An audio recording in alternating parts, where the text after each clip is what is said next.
Hi అండి, welcome to my channel Anuradha రఘువీర్. అందరికి గుడ్ మార్నింగ్. ఈరోజు బొంబాయి చట్నీ చేసినాను. ఆ బొంబాయి చట్నీతో పాటు పూరి కూడా చేద్దామని పూరి చేసినాను. ఆల్రెడీ తిక్కేసినాను, ఇంకా కాలుస్తున్నాను. పూరీలు కూడా బాగా సన్నగా బాగా చేసుకుంటే పొంగుతాయి, మరి పెద్దగా చేసుకుంటే కూడా పొంగవోవి.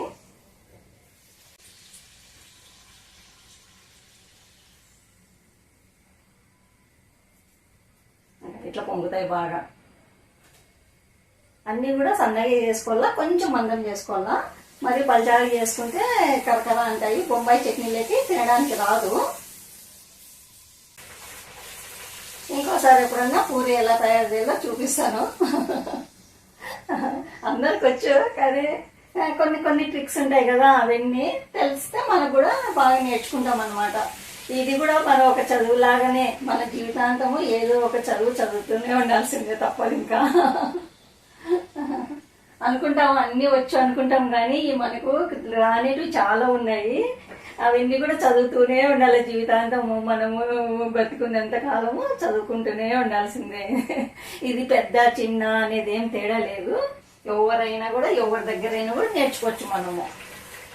నేను పెద్దదాన్ని, నాకు తెలుసు అన్నీ అని అనుకోరాదు ఎప్పుడే, కానీ ఇది మాత్రం ఒక చదువు ఉన్నట్ల. మనకు వంట కూడా ఒక చదువు ఉన్నట్లే.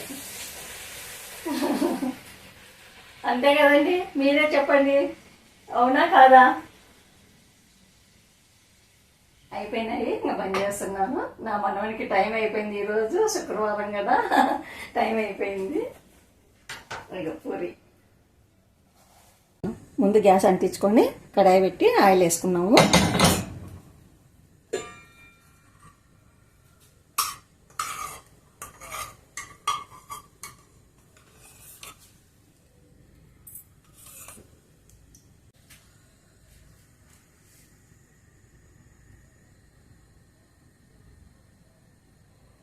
ఆయిల్ వేడవుతుంటుంది, అంతలోకి మనము బొంబాయి చట్నీకి ఏమేమి కావాలో చూసేద్దాము. బొంబాయి చట్నీలోకి మనకు కావాల్సిన ఫస్ట్ ఐటము శనగపిండి కావాలా. క్యారెట్, పొటాటో మన ఇష్టము, వేసుకుంటే వేసుకోవచ్చు, లేకుంటే లేదు. ఉల్లిగడ్డలు సన్నగా ఇట్లా పొడుగు కోసి ఉంచుకోవాలా. దాంతోపాటు పచ్చిమిర్చి, కరివేపాకు, కొన్ని ఫ్రోజన్ బఠానీ మీ దగ్గర ఉంటే వేసుకోవచ్చు, లేకుంటలేదు. లేదంటే శనగబ్యాళ్ళు కూడా వేసుకుంటే బాగుంటుంది. ఇవి మనకు కావాల్సినది. ఇంకా ప్రాసెస్లోకి వెళ్ళిపోదాము. ఆయిల్ వేడైంది, కొన్ని ఆవాలు జీలకర్ర వేసుకున్నాము. ముందు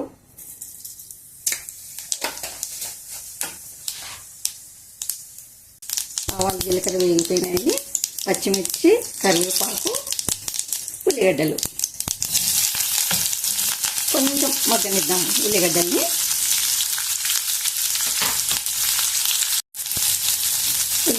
ఎక్కువ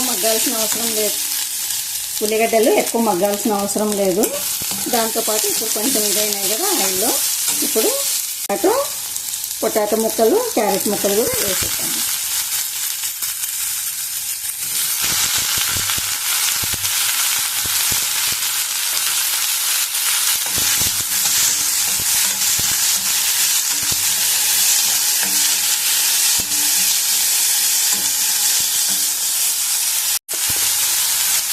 కొద్దిగా పసుపు,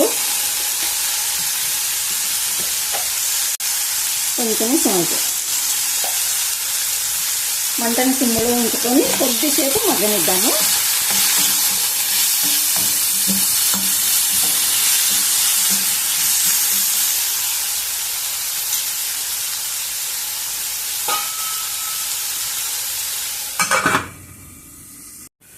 చూద్దాము, మరి ఎక్కువ మగ్గాల్సిన అవసరం లేదు బొంబాయి చట్నీకి. చూద్దాం.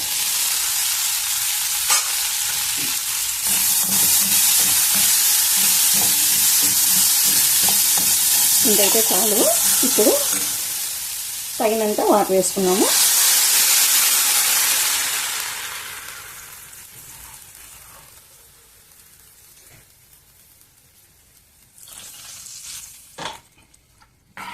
ఒక 5 నిమిషాలు ఉడికించుకున్నాము. ఇంకా ఉల్లిగడ్డ ముక్కలు, క్యారెట్ ముక్కలు, పొటాటో ముక్కలు అన్నీ ఉడికేంత వరకు ఉడికిద్దాము.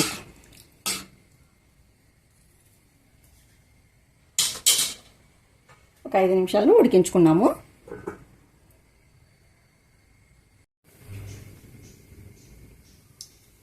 చూద్దాం ఇప్పుడు ఉడికింటుంది.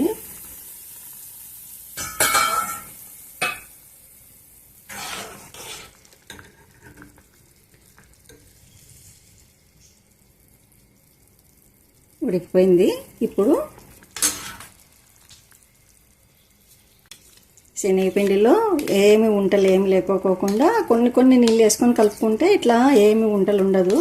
లేదంటే ముద్దలు అయితేనా బొంబాయి చట్నీ కూడా అంతా అక్కడక్కడ ముద్దలు కనిపిస్తుంటుంది. అందుకోసమే ఇట్లా బాగా కలుపుకొని నిదానంగా వేసేద్దాము. దీంతోపాటు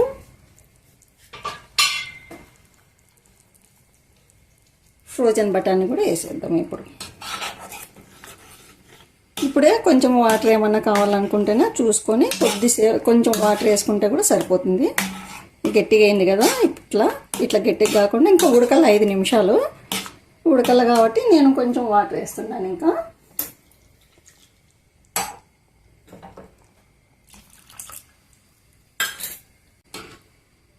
ఇట్లా ఉంటే సరిపోతుంది. కొంచెం ఉడికేలాగా గట్టిగా అవుతుంది. మనకు 1 గంట సేపు ఆరిపోయినా కూడా బొంబాయి చట్నీ దగ్గరికి ముద్దగా కాదు, ఇట్లనే వాటర్ లాగానే ఉంటుంది.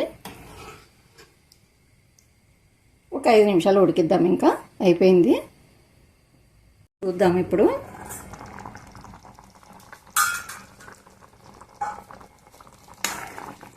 ఉడికింది చూడండి, అయిపోయింది. ఇంకా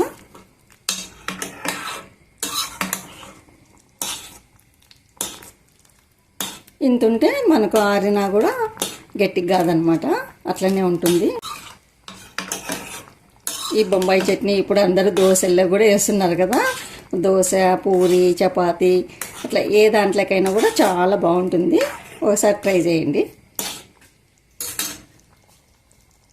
ఇప్పుడు కొంచెం కొత్తిమీర వేసేసుకున్నాము. కొంచెం కొత్తిమీర వేసేసుకొని ఒక 2 నిమిషాలు ఉడికించినామంటే ఇంక అయిపోతుంది. ఇంకా పూరి వేసుకుంటే సరిపోతుంది.